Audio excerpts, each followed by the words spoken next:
Start कर रहे हैं आज से 11th क्लास की अकाउंटेंसी। देखो, अकाउंटेंसी जो सब्जेक्ट है 11th क्लास का, ये बिल्कुल यूनिक सब्जेक्ट है जो आपने प्रीवियस में 10th तक पढ़ा है। तो इसको समझने के लिए मैं ज़्यादा यहाँ पे प्रोफेशनल तरीके से बातें नहीं करूँगा, बिल्कुल सिंपल और जितना इजी से इजी वर्ड हो सकता है मैं उसको इस्तेमाल करने वाला हूँ, ठीक है ना, ताकि अभी 11th में आपको पूरा पूरा समझ में आए। कोशिश करेंगे यहाँ पे ज़्यादा बेहतर तरीके से इसको समझने की। तो आज का जो चैप्टर है हमारा, वो फर्स्ट चैप्टर नहीं है, एक्चुअली में सेकंड चैप्टर है बुक्स के हिसाब से। और सेकंड चैप्टर इसलिए क्योंकि जब भी हम अकाउंट्स पढ़ते हैं तो अकाउंट्स में इवन अगर हम डेफिनेशन ही पढ़ेंगे इसकी, तो काफ़ी टिपिकल वर्ड है उसमें, और उन वर्ड्स को समझने के लिए पहले उसकी बेसिक टर्म्स याद होनी चाहिए। जैसे कि ये वैसा ही है, अगर इंग्लिश पढ़ते हो तो उसकी मीनिंग याद की जाती है, ठीक है, तो हम उस मीनिंग को याद करते हैं। वैसे ही क्या है अकाउंटेंसी, जब हम अकाउंटेंसी पढ़ेंगे इसकी, तो उसमें कई सारे वर्ड्स आएंगे जो इससे पहले आपने कहीं पढ़ा नहीं है, ठीक है। तो आज हम सिर्फ उन वर्ड्स की बात करेंगे और उसके बाद हम चैप्टर 1 से इसको 1 बाय 1 करेंगे कंटिन्यू, ठीक है ना। तो स्टार्ट करते हैं। जो चैप्टर है हमारा बेसिक अकाउंटिंग टर्म्स, इसमें सबसे पहला जो हमारे पास वर्ड है वो है बिजनेस ट्रांजैक्शंस। Business transactions. देखो, बिजनेस ट्रांजैक्शन का मतलब क्या है, समझने के लिए एक छोटा सा एग्जांपल लेते हैं। मान लो कि ए जो एक व्यक्ति है और इसका ये बिजनेस है। अब बिजनेस इसको स्टार्ट करना है तो इसके लिए क्या करना पड़ेगा, सबसे पहले बिजनेस को स्टार्ट करने के लिए उसको लेनी पड़ेगी ज़मीन, ठीक है ना, जिसे बोलते हैं लैंड, और उस पर बनाना पड़ेगा उसको बिल्डिंग, ठीक है ना। क्या करना पड़ेगा, ख़रीदना पड़ेगा। ख़रीदने को बोलते हैं परचेज़ करना, ठीक है। परचेज़ मतलब क्या है, ख़रीदना। फिर क्या होगा कि कुछ फर्नीचर की आवश्यकता पड़ सकती है, ठीक है, फर्नीचर की आवश्यकता पड़ सकती है, यानी जो भी टेबल हो, कुर्सी हो, वो सब फर्नीचर में आते हैं, ठीक है ना। अगर इसको बिजनेस करना है, मान के चलते हैं कि उसको ये मार्कर बनाना है, ठीक है। अगर मार्कर बनाना है तो उसके लिए करना पड़ेगा, रॉ मटेरियल को परचेज़ करना पड़ेगा, रॉ मटेरियल को, ठीक है ना, ख़रीदना पड़ेगा। फिर जब रॉ मटेरियल आ जाएगा तो उसको बनाना पड़ेगा, है ना। जब बनाएंगे तो बनाने को बोलते हैं जब वो पूरा कंप्लीट बन जाएगा तो बोलते हैं उसको फिनिश गुड्स, फिनिश्ड गुड्स, यानी कि पूरा बना हुआ सामान। अब जब इसको हम बना रहे होंगे तो इसमें जो वर्कर काम कर रहे होंगे उनको हमें सैलरी देना पड़ेगा, ठीक है ना। ज़्यादा एग्जांपल नहीं लेते, बिल्कुल छोटे छोटे से एग्जांपल। जब एक कंप्लीट बन जाएगा तो इसका होगा सेल, इसको हम बेचेंगे, ठीक है। बेचने पे क्या होगा, हमारे पास पैसा आएगा, या हो सकता है हम उधार में बेच सकते हैं, तो मैं अभी उधार की बातें नहीं कर रहा, ठीक है ना। सेल करेंगे और मान लेते हैं कि सेल करने पे क्या होगा, पैसा आ जाएगा। तो देखो, ये जो मैंने छोटे छोटे एग्जांपल दिए हैं, ये सब के सब क्या है, बिजनेस के ट्रांजेक्शन्स हैं, ठीक है ना। यानी कि ख़रीदना, लैंड एंड बिल्डिंग को ख़रीदना, फर्नीचर ख़रीदना, बिजनेस को चलाने के लिए रॉ मटेरियल ख़रीदना, इसको फिर बनाना फिनिश गुड्स में, यानी कंप्लीट गुड्स बना देना, एक सामान तैयार कर देना। बनाते हुए हम सैलरी दे रहे होंगे, मान के चलो एक फैक्ट्री है तो उसमें उसका हम रेंट दे रहे होंगे, है ना, उसमें इलेक्ट्रिसिटी चार्ज आ रहा होगा। तो ये सारे के सारे जो हैं, ये सारे के सारे कहलाते हैं बिजनेस के ट्रांजेक्शन्स। ये तो एक नॉर्मल से एग्जांपल थे जो आप लोग जानते हो, ठीक है ना। इसमें और भी बहुत सारी बातें आती हैं जो हम धीरे धीरे पढ़ेंगे। तो यही क्या है हमारा बिजनेस ट्रांजेक्शन, और इसको सिंपल वर्ड में क्या बोला जाता है, जो बिजनेस का लेन देन है, ये सब क्या है, लेन देन है। यानी यहाँ पे कम से कम दो व्यक्ति तो इन्वॉल्व होते ही हैं। अगर हम सामान खरीदेंगे किसी व्यक्ति से खरीदेंगे, ठीक है ना। अगर हम सेल करेंगे तो किसी व्यक्ति को बेचेंगे जो हमें पैसा देगा। तो यहाँ पे कम से कम क्या है, एक व्यक्ति इन्वॉल्व रहता है लेन देन में। तो ये है हमारा बिजनेस ट्रांजेक्शन्स। इसकी मीनिंग क्या है वो देखते हैं क्या है। बिजनेस ट्रांजेक्शन मीन्स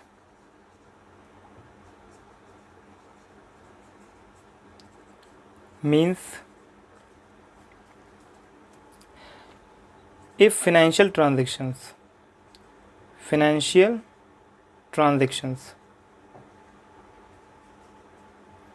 यानी ये जो होता है एक फाइनेंशियल ट्रांजेक्शन होता है, ठीक है, यानी बिजनेस का एक ट्रांजेक्शन्स है। इसको हम दूसरी भाषा में बोलते हैं इकोनॉमिक और इकोनॉमिक इवेंट।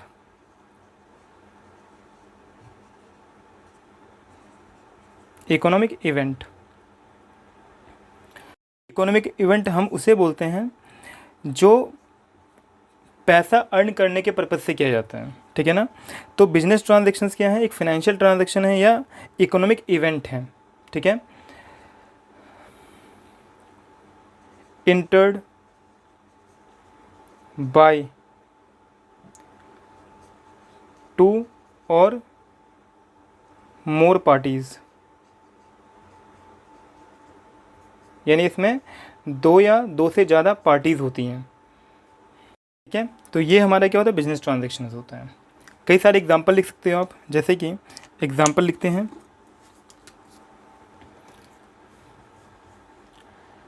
जैसे हमने सेल करा है, सेल ऑफ गुड्स, यानी सामान को बेचा है, गुड्स मतलब होता है सामान, या परचेज़ करा है हमने, परचेज ऑफ गुड्स, ठीक है।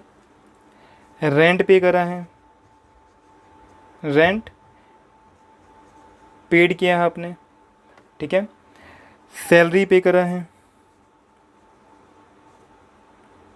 सैलरी पेड, या रेंट पेड कर सकते हैं तो रिसीव भी कर सकते हैं, रेंट रिसीव करा हो, रिसीव। तो ये सब के सब बिजनेस ट्रांजेक्शन्स हैं, ठीक है। नंबर 2 है कैपिटल। जो कैपिटल को बोलते हैं हम हिंदी भाषा में पूंजी, ठीक है ना। अब क्या होता है, जैसे मान के चलो एक छोटा सा एग्जांपल लेते हैं, इसमें भी एग्जांपल से ज़्यादा बेहतर समझ में आएगा। जैसे मान के चलो ए, या आप खुद को एक एग्जांपल के तौर पे लो, ठीक है ना। आपको ना एक बिज़नेस चलाना है, ठीक है, बिजनेस करना चाहते हो आप, और इस बिजनेस में सबसे पहला काम जो आपका होगा वो ये होगा कि आप इसमें लगाओगे पैसा, कैश, ठीक है ना। हो सकता है कि आपके पास जहाँ पे आपको ये बिज़नेस करना है वहाँ पे आपके पास बिल्डिंग मौजूद हो, ठीक है ना, बिल्डिंग आपके पास हो, ठीक है ना, आपके पास कुछ फर्नीचर भी हो, ठीक है ना। तो आपने जो बिज़नेस को स्टार्ट करने में जो पैसा लगाया है या जो भी संपत्ति आपने लगाई है वो सब कैपिटल कहलाता है, ठीक है ना। या मैं ऐसे कहूँ कि जो पैसा या जो भी संपत्ति आपने फर्स्ट टाइम बिजनेस में इन्वेस्ट करते हो वो क्या है, कैपिटल है, ठीक है। कैपिटल क्या है,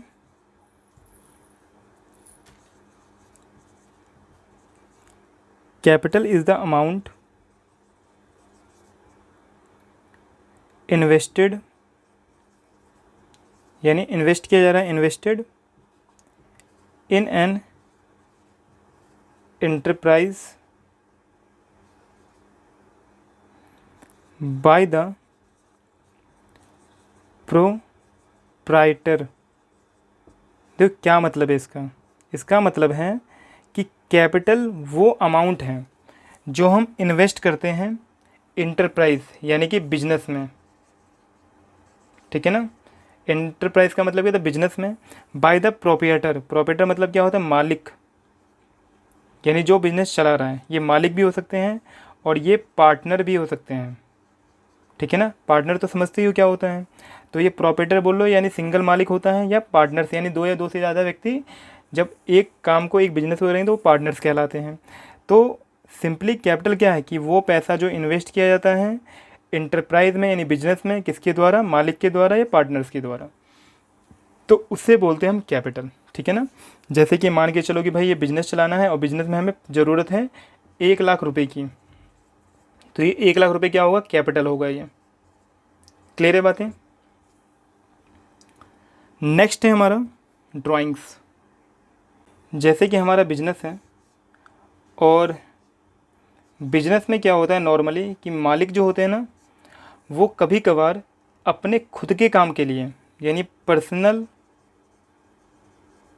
काम के लिए, वो बिजनेस में से विड्रॉ करते हैं क्या, पैसा, या हो सकता है सामान भी निकाल ले वो खुद के पर्पज़ के लिए, यानी गुड्स भी निकाल ले। तो बिजनेस में से जब कोई भी व्यक्ति का मतलब क्या है, मैं यहाँ पे मालिक की बात कर रहा हूँ, ठीक है ना, वो हमारा कौन हो सकता है, वो हो सकता है प्रोप्राइटर या पार्टनर्स हो सकते हैं। तो जब खुद के खर्चों के लिए, पर्सनल एक्सपेंस के लिए जब वो कैश विड्रॉ कर लेते हैं या सामान निकाल लेते हैं, कैश निकाल लेते हैं या सामान निकाल लेते हैं, तो उसे हम बोलते हैं ड्राइंग्स। ठीक है, तो क्या कहता है कि ड्राइंग्स हैं जो हैं वो हैं, it is the amount withdrawn or goods taken by the proprietor। यानी अगर एक मालिक है तो प्रोप्राइटर या पार्टनर्स हो सकते हैं वो, है ना। तो क्या बोला है कि वो गुड टेकन कर लेते हैं प्रोप्राइटर के द्वारा या पार्टनर के द्वारा। ये क्या हो सकता है, अमाउंट हो सकता है या सामान हो सकता है। ठीक है, for personal use, personal use के लिए ये बात भी ध्यान रखनी है कि जो सामान निकाला जा रहा है, जो पैसा विड्रॉ किया जा रहा है, वो पर्सनल पर्पज़ के लिए होना चाहिए, तभी वो ड्राइंग कहलाएगा। नेक्स्ट है नंबर 4, लायबिलिटीज़। देखो लायबिलिटीज़ का सिंपल मतलब अगर मैं बताऊं तो ये होता है बिजनेस का कर्ज। ठीक है ना, सिंपल वर्ड में। देखो क्या होता है इसमें, देखो जैसे कि मान के चलो कि अगेन एक व्यक्ति ए है और इसका ये बिजनेस है, ठीक है ना। अब ए को अपने बिजनेस के लिए करना पड़ेगा। भाई कई सारे लेन देन होते हैं, जैसे कि भाई लोन लेता है बिजनेस में, ठीक है ना। कुछ वो उधार में सामान खरीदता है, उधार में सामान खरीदता है तो जिस व्यक्ति से लेता है तो उसे बोलते हैं हम क्रेडिटर, ठीक है ना। तो इनको जो पेमेंट करना पड़ता है तो इसे क्या हो, यही क्या होता है, लायबिलिटी होता है। हालांकि सिर्फ मैंने 2 ही नाम बताए हैं, इसमें बहुत सारी चीज़ें हैं, ठीक है। तो किसी व्यक्ति से उधार लेना, किसी बैंक से उधार लेना, ये क्या कहलाता है, लायबिलिटी कहलाता है। लेकिन जब हम बात करते हैं अकाउंट्स में तो इसका थोड़ा सा मीनिंग वाइड होता है, ठीक है ना। जैसे कि क्या है इसमें थोड़ा सा लिख लेते हैं, फिर इसकी बात करते हैं डिटेल में। जैसे कि liabilities means amount payable. Payable का मतलब क्या होता है, पे करना है। पेड का मतलब क्या होता है, पेड कर दिया है। तो ये क्या पेबल है, यानी पेड नहीं करा है, पेबल है बाय द बिजनेस, यानी बिजनेस को ये पैसा पेड करना है, और पेड करना इसीलिए क्या लायबिलिटी है, ठीक है। अब ये जो लायबिलिटी है हमारा, ये 2 तरह के होते हैं। पहला होता है हमारा नॉन करेंट लायबिलिटी, पहला होता है non current liability.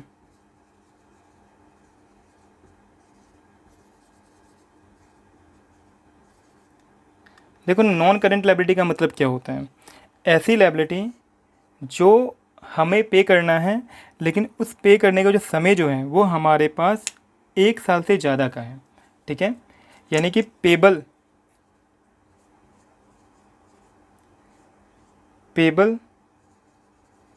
More than 12 month, 12 month, ठीक है ना। यानी ये पेबल है, यानी हम पे कर सकते हैं इसको, लेकिन इसके लिए समय जो है वो हमारे पास ज़्यादा है, 1 साल से ज़्यादा का समय है। अब क्या होता है इसमें कि जैसे एग्ज़ाम्पल लेते हैं भाई, एग्ज़ाम्पल क्या है, लॉन्ग टर्म लोन। ये लॉन्ग टर्म क्यों है, लॉन्ग टर्म इसलिए है क्योंकि ये सिंपली इसको पे करने के लिए हमारे पास मोर देन 12 मंथ है। बात समझ में आई? तो देखो सिंपल वर्ड में क्या होता है, ये हमारा ऐसा कोई अमाउंट जो हमें पे करना है लेकिन उसको पेमेंट करने के लिए हमारे पास 12 महीने से अधिक समय है। ठीक है, तो ये हमारा है नॉन करेंट लायबिलिटी। जैसे कि मैंने एग्जांपल दिया है, लॉन्ग टर्म लोन हो गया, है ना, कोई सा भी कर्जा आप इसमें जोड़ सकते हो। जैसे एक वर्ड होता है, हालांकि समझ में तो नहीं आएगा लेकिन मैं फिर भी लिख देता हूँ, जैसे कि डिवेंचर। ठीक है, समझाएंगे इसको बाद में कभी। ठीक है, लेकिन ये है हमारे इसके एग्जाम्पल। दूसरा होता है करंट लायबिलिटी।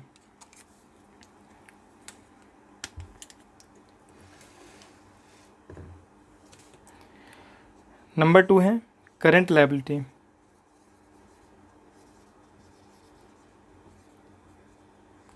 तो करंट लायबिलिटीज़ में क्या होता है कि सिंपली ये जो हमारे पास लायबिलिटीज़ है ना, ये हमें पेबल होता है with in 12 month. Payable with in 12 month. जैसे कि किसी व्यक्ति से अगर आप सामान खरीदते हो उधार में, तो उसे हमें फटाफट पेमेंट करना होता है, और उस व्यक्ति को बोलते हैं कि हम अकाउंट्स की लैंग्वेज में क्रेडिटर। ठीक है, तो ये क्या होता है, शॉर्ट टर्म होता है। या शॉर्ट टर्म लोन आ गया, जैसे ये लॉन्ग टर्म था यानी 12 महीने से अधिक समय का था, तो ये हमारा नॉन करंट है। और ये अगर शॉर्ट टर्म है तो इसका मतलब क्या है, 12 महीने से कम समय में हम इसको पेमेंट करेंगे, तो शॉर्ट टर्म लोन हो गया। ठीक है, तो ये जो एग्जांपल है ये हमारे करंट लायबिलिटीज़ के हैं। ठीक है, तो एक बार फटाफट रिवाइज करवा देता हूँ लायबिलिटी के बारे में कि लायबिलिटी जो होता है ये सिंपली क्या होता है, बिजनेस का कर्ज होता है। जैसे कि लोन हो गया, है ना, अगर किसी व्यक्ति से लोन लिया है। क्रेडिटर हो गया, यानी किसी व्यक्ति से उधार में सामान खरीदा है।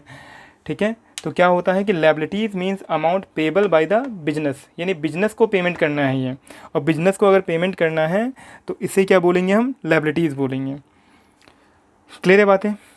इसमें दो बातें आती हैं, एक आता है नॉन करेंट लायबिलिटी, दूसरा आता है current liability. Non current liability वो लायबिलिटीज़ होती हैं जो हमें पेमेंट करना है लेकिन उसके लिए 12 मंथ से अधिक समय है हमारे पास, जैसे कि लॉन्ग टर्म लोन हो गया या डिवेंचर्स हो गए। करंट लायबिलिटीज़ में क्या है कि ये पेबल है हमारा 12 मंथ से पहले पहले देना है हमें इसको। तो क्रेडिटर यानी किसी से उधार में ख़रीदा है सामान तो वो व्यक्ति क्रेडिटर होगा। शॉर्ट टर्म लोन हो गया, तो ये सब हमारे लायबिलिटीज़ हैं। अब देखो लायबिलिटीज़ में भी क्या है, लायबिलिटीज़ भी दो तरह का होता है, ये तो है ही है, लेकिन इसके अलावा जो लायबिलिटीज़ हैं वो नाम के हिसाब से दो तरह का है। एक होता है हमारा इंटरनल, ठीक है ना, इंटरनल लायबिलिटी, और एक होता है एक्सटर्नल लायबिलिटी। एक्सटर्नल लायबिलिटी, और ये क्या है, इंटरनल लायबिलिटी। अब देखो दोनों में फ़र्क क्या है। इंटरनल लायबिलिटी का एग्जांपल है, जैसे कि अभी मैंने एक चीज़ बताया था कि जब भी बिजनेस स्टार्ट होता है तो व्यक्ति को क्या लगाना होता है, पैसा लगाना होता है, यानी कैपिटल बोलते हैं उसे हम।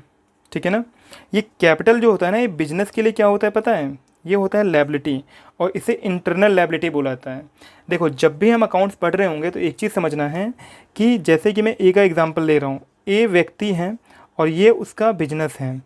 तो बिजनेस में व्यक्ति और बिजनेस अलग अलग होते हैं, यानी कि व्यक्ति के नाम पे ना बिजनेस में कुछ नहीं चलेगा, सब बिजनेस का नाम होगा। जैसे कि अगर आपने अंबानी का नाम सुना है तो अंबानी जो है वो अलग है और उसका बिजनेस जो है रिलायंस वो अलग है, यानी सारा डील रिलायंस के नाम पे होगा लेकिन उसका मालिक जो होगा वो अंबानी कहलाता है। ठीक है ना, यानी बिजनेस की एक अपनी पहचान होती है।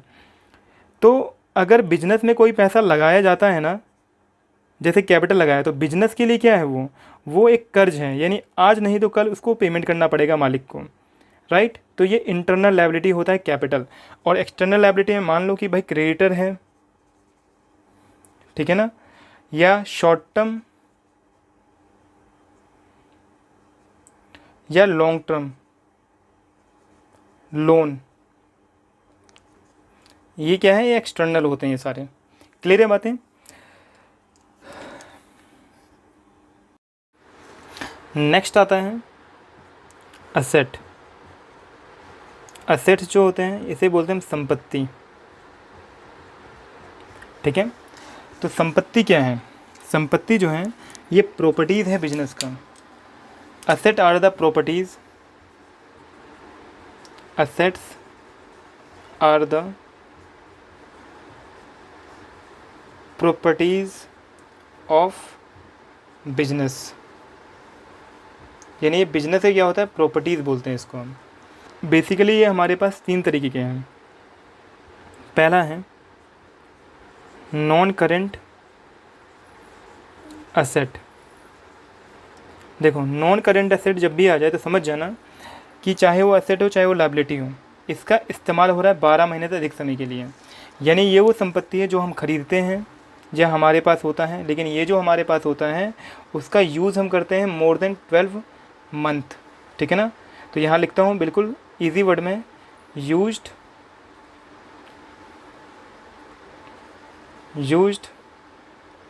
मोर देन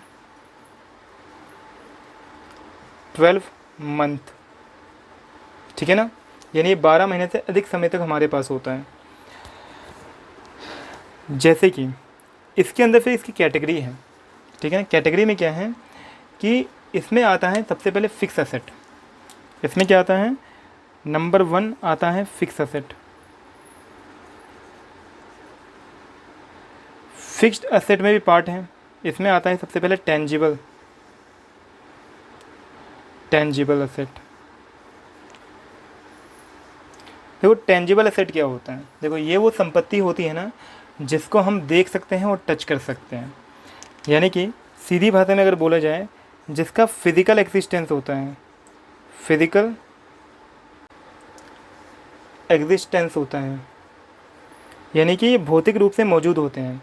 यानी कि इसको आप टच कर सकते हो, ठीक है ना, देख सकते हो। तो इस तरह के एसेट को क्या बोलते हैं हम, टेंजिबल एसेट बोलते हैं। जैसे कि land and building, furniture.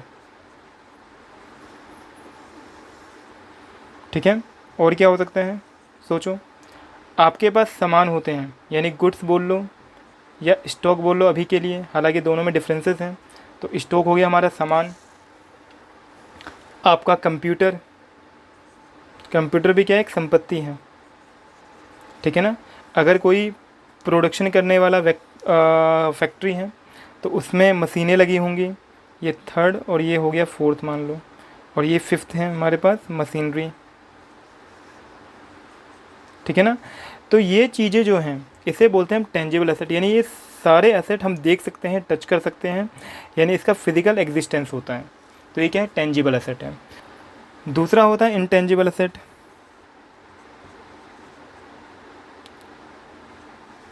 Intangible assets. ठीक है। देखो ये एसेट कौन से एसेट होते हैं, ये जो एसेट हैं ये वो एसेट होते हैं जो एसेट तो हैं हमारे, लेकिन इनका कोई फिजिकल एग्जिस्टेंस नहीं होता। Not physical existence.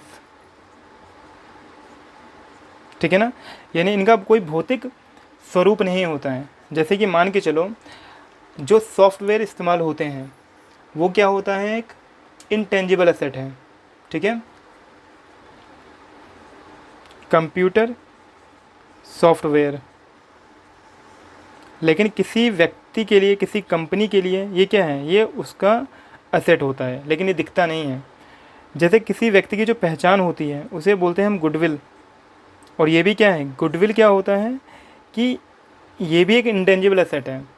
गुडविल को समझने के लिए ये समझो ज़रा कि कोई कंपनी है जो मान के चलो जूते बनाती है ना। मान के चलो ABC कोई कंपनी है, ये जूते बनाती हैं, और एक कंपनी रीबॉक की भी है। ठीक है ना। अब रीबॉक के जो जूते होते हैं वो ज़्यादा सेल करते हैं इस कंपनी के कंपैरिजन में। इनकी क्वालिटी भी सेम है और इनका दाम भी सेम है, लेकिन फिर भी रीबॉक क्या होता है, ज़्यादा अपने आप को सेल कर पाता है, लेकिन ये जो ABC कंपनी जो इसका नहीं बिकता। रीज़न क्या है कि इसकी मार्केट में पहचान है, और उस पहचान की वजह से इसका सेल ज़्यादा होता है। और ये सेल जो ज़्यादा होता है वो किसकी वजह से है, उसकी गुडविल की वजह से, यानी पहचान की वजह से। तो गुडविल क्या है, पहचान। क्लियर है बातें। जैसे कि